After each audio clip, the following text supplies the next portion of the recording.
ડેડિયાપાડાની અંદર ધારાસભ્ય ચૈતર વસાવાની એ જામીન અરજી આજે ગુજરાત હાઈકોર્ટમાં ધારાસભ્ય ચૈતર વસાવાએ અરજી કરી છે। જે જામીન અરજી એ મેજિસ્ટ્રેટ કોર્ટની અંદર જે ફગાવવામાં આવી હતી એ આજે ગુજરાત હાઈકોર્ટની અંદર સુનાવણી કરવામાં આવશે। ડેડિયાપાડા તાલુકા પંચાયતના પ્રમુખે ચૈતર વસાવાની સામે પોલીસ ફરિયાદ નોંધાવી છે। અગાઉ મેજિસ્ટ્રેટ કોર્ટ અને સેશન કોર્ટ દ્વારા જામીન અરજી ફગાવી ચૂકવા આવી છે। જો કે એટીવીટીની બેઠકની અંદર આખો આ મામલો ગરમાયો હતો અને એ બાદ ધારાસભ્ય ચૈતર વસાવાની ધરપકડ કરવામાં આવી હતી। મહિલા નેતાને ગાળો આપી હોવાના ચૈતર વસાવા સામે આક્ષેપો થઈ રહ્યા છે। જો કે તેની સાથે સાથે પ્રમુખને જાનથી મારી નાખવાની ધમકી પણ આપી હોવાની ફરિયાદ એ નોંધાઈ છે।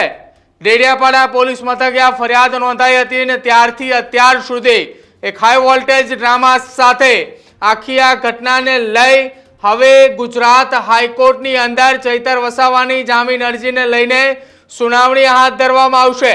જે આ દ્રશ્યો જોઈ રહ્યા છો એ દ્રશ્યો ચૈતર વસાવાની ધરપકડ કરવામાં આવી હતી એ દરમિયાનના દ્રશ્યો છે ને એ વખતે ડેડિયાપાડા વિસ્તારની અંદર કલમ 144 એ લગભગ 24 થી 48 કલાક સુધી લાગુ કરવામાં આવી હતી।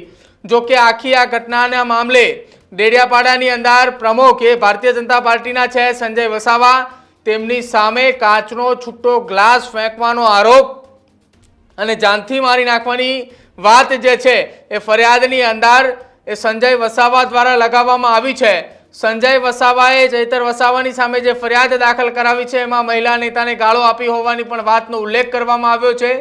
ચૈતર વસાવાને લઈ નર્મદા અને ભરૂચ જિલ્લાની અંદર જે મામલો આખો ગરમાયો હતો એ બાદ તેને વડોદરાની જેલમાં ખસેડવામાં આવ્યા હતા। જો કે 2 દિવસ પહેલા વડોદરાની જેલથી તેમની નર્મદા જેલ ખાતે ટ્રાન્સફર કરવા માટેની અરજી પણ કરવામાં આવી હતી। જો કે કોર્ટે અરજી પણ ફગાવી દીધી હતી કેમ કે તેના વિસ્તારની અંદર ચૈતર વસાવાના સમર્થનની અંદર મોટા ઉગ્ર વિરોધ પ્રદર્શન અને બોલાચાલી અને સાથે જ માહોલ અનેક વખત ગરમાઈ ચૂક્યો હતો કે જેના કારણે તેમની જેલ ટ્રાન્સફરની અરજી પણ એ ફગાવી દેવામાં આવી હતી। જો કે આજે ગુજરાત હાઈકોર્ટની અંદર ચૈતર વસાવાની જામીન અરજીને લઈને સુનાવણી હાથ ધરવામાં આવશે।